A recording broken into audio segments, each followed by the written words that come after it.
Imagine a vibrant, creative 12-year-old girl, full of dreams of opening a beauty salon or becoming a veterinarian, suddenly gripped by a terrifying psychosis. Tragically, that was Mia Lucas's reality, and the recent inquest into her death has revealed a heartbreaking possibility.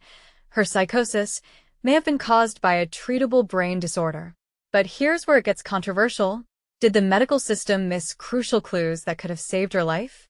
The inquest into Mia Lucas's death, held at Sheffield Coroner's Court, revealed that the young girl, who passed away at the Becton Centre in Sheffield on January 29, 2024, was likely suffering from autoimmune encephalitis.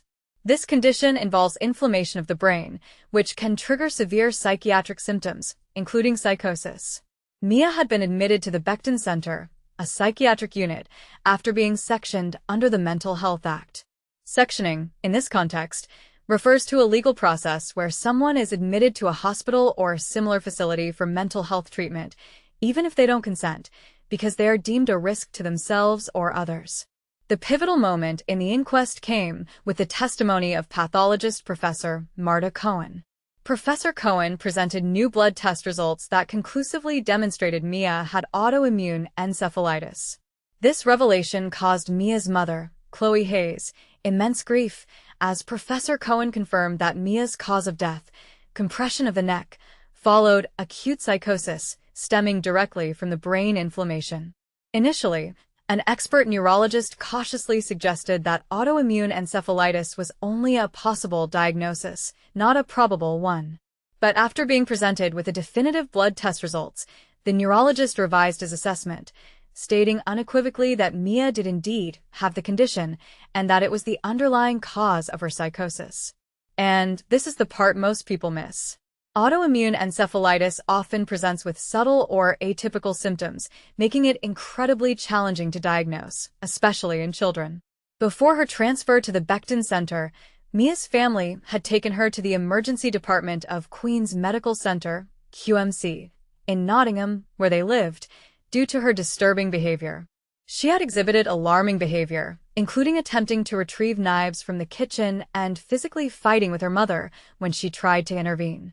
The jury heard that Mia was experiencing auditory hallucinations, hearing voices that commanded her to go to heaven to prevent harm to her relatives. She was also experiencing visual hallucinations. Doctors at QMC, after initial assessments, concluded that there was no underlying physical cause for Mia's psychosis. Consequently, she was sectioned and transferred to the Becton Centre on January 9. However, consultant pediatric neurologist Dr. Mike Taylor, who conducted an independent review of Mia's case for the coroner, expressed concerns about the diagnostic procedures employed at QMC. Dr. Taylor stated he would have pursued further investigations beyond the MRI scan that was performed. Specifically, he would have requested a cerebrospinal fluid test via lumbar puncture, spinal tap, and an electroencephalogram, EEG, a test that measures brain wave activity. He found it quite concerning that these tests were not conducted at QMC.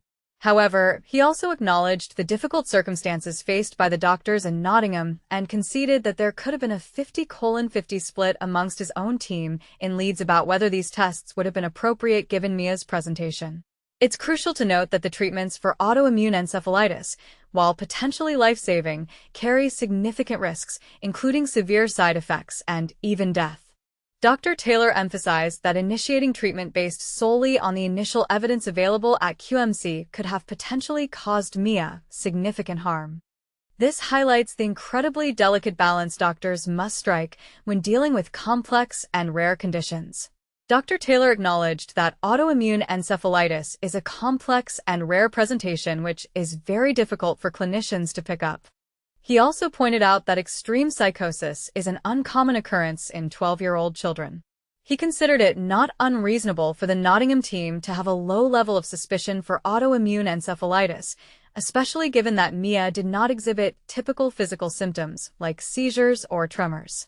The jury also learned that Mia had experienced a virus in December, a known, albeit rare, trigger for autoimmune encephalitis, and that her behavior had noticeably deteriorated in the months leading up to her hospitalization.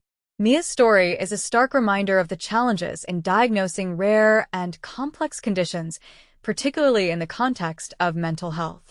It also raises important questions about the balance between aggressive investigation and the potential risks of treatment. Now, here's the question for you. Considering the rarity of autoimmune encephalitis and the potential harm of its treatments, do you think the doctors at QMC acted reasonably based on the information they had at the time? Or should they have pursued more aggressive testing, even with the associated risks? What responsibility does the medical community have to consider rare conditions, even when common explanations seem more likely? Share your thoughts and opinions in the comments below. This is a complex issue with no easy answers, and your perspective is valuable to the conversation.